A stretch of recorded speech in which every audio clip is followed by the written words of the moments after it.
So now to my insiders recommendations portion. So the very first thing that I tell people regarding going in this manner to raise funds is the first thing is to apply. It's very simple, but a lot of organizations don't even apply. And I've heard from colleagues that the NEA's application is actually simpler than their state's applications. It's all electronic now, but I encourage you please to apply.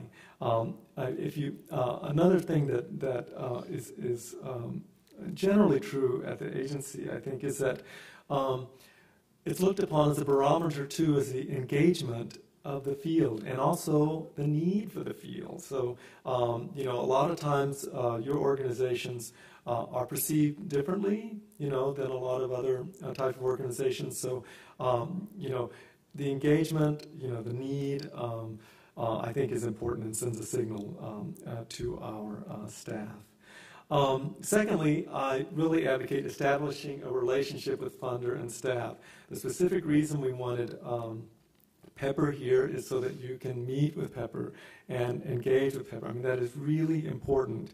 And I think that applies with your local, your state, and your regional.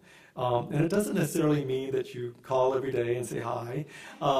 It just means that there is a person behind the paper. If the route you're taking with us and with other funders and the ones that are sitting here is only to give them a piece of paper to talk about yourself, you can do that technically, but I tell you what, with all those people that are sitting here and at the NEA, when there's a person and a human behind that, it does something, and it's beneficial. If you're nice, it's beneficial.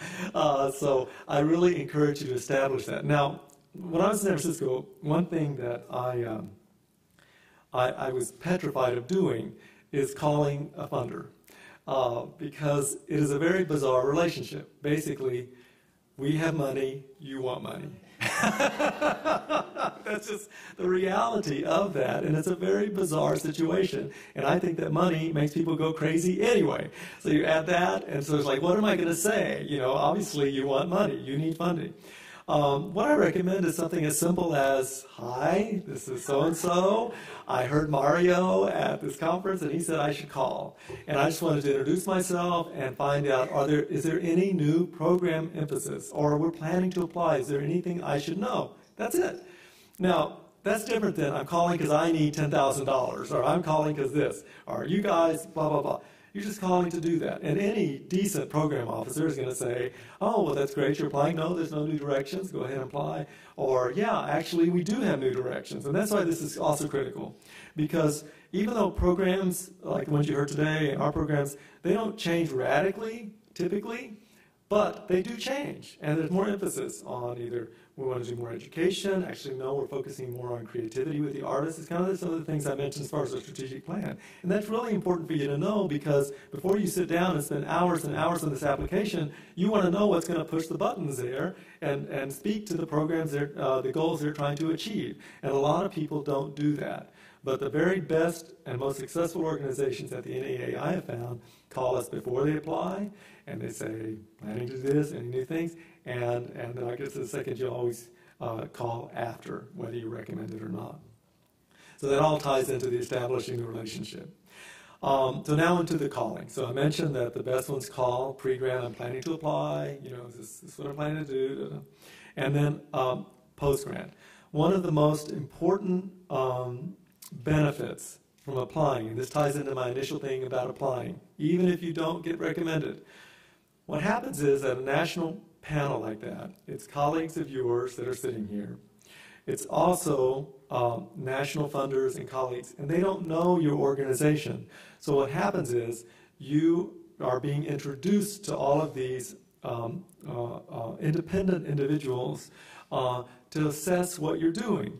Now, what's different on the national level is that with your local level, as you heard today, often it's kind of incestuous in that, if this is a local panel and I'm reviewing your application or what, it's like a really known, I know her and I know him and I know that, and it starts to be that way. The beauty of the national panel is that they may have heard of you, you know, they may kind of know you, Yerba Buena, where I came from. They go, oh yeah, Yerba Buena. They don't really know it, but a lot of people have heard about some of these organizations.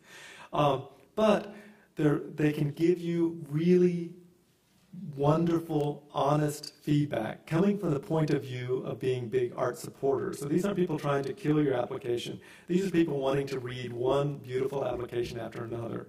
So they're very honest with, I got this, I didn't get this, they didn't communicate that. And what we find is that if you are not communicating, you know, what you're doing, how you're doing it, the way you're going to monitor how you're doing it, your budget, etc., to this national panel, my guess is you might not be communicating that to your local panel or to your state panel and to your regional panel as well as you can. So that's why these national panelists' comments can be really golden, especially to organizations that are young or that are haven't been applying that much, because they'll really tell you, you know, and because you're so deep in it. I was so deep in my applications. You forget what you're forgetting. You're so tied into it, and as well as the fact that the dynamics around most applications is like you're picking up your kids.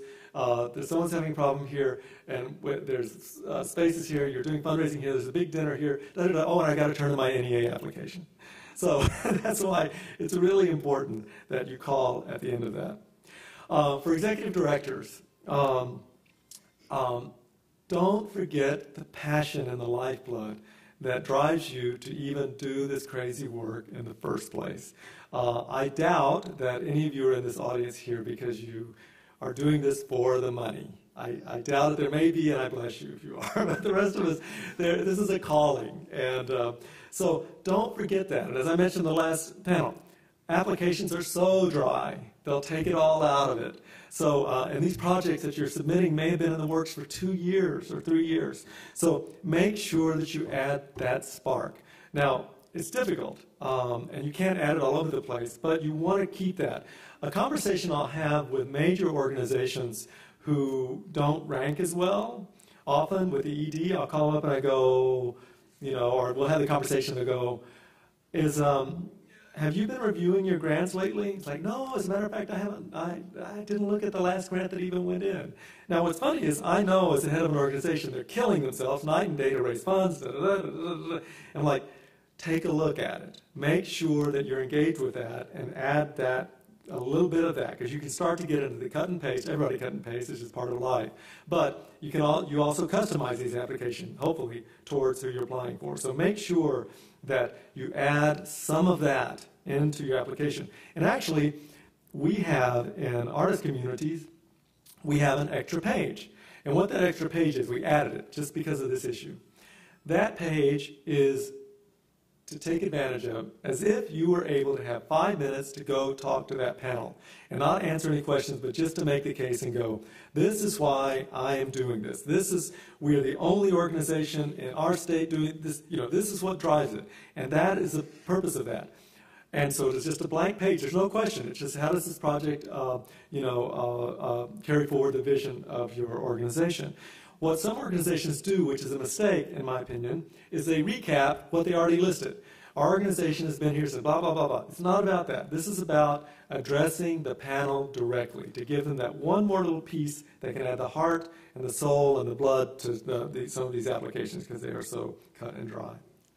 So tying into that, be strategic. Every one of the funders that was here at the last panel has different goals and strategies and how they want to achieve those. So make sure that you're aware that, you know, this organization really is looking at education. This organization is looking at tying to community. This organization, their new focus is really on engendering new artworks. So make sure, you'd be surprised how many, and it takes so much time, I'm always puzzled, but how many applications we get that don't really, you know, it's like, well, have they read our guidelines as far as what this is about? And it breaks our heart because these things take hours and hours of staff time. It's like, don't do that.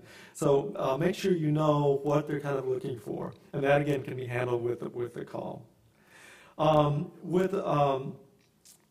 into what I said about an introduction with the national panel, what I used to say with my staff is everything reflects everything. And what I mean by that is often, with these national panels, what you're doing is you're introducing yourself. The panels are always changing, so even if you've applied at the NEA for 10 years in a row, this panel that's reviewing it is probably a new panel.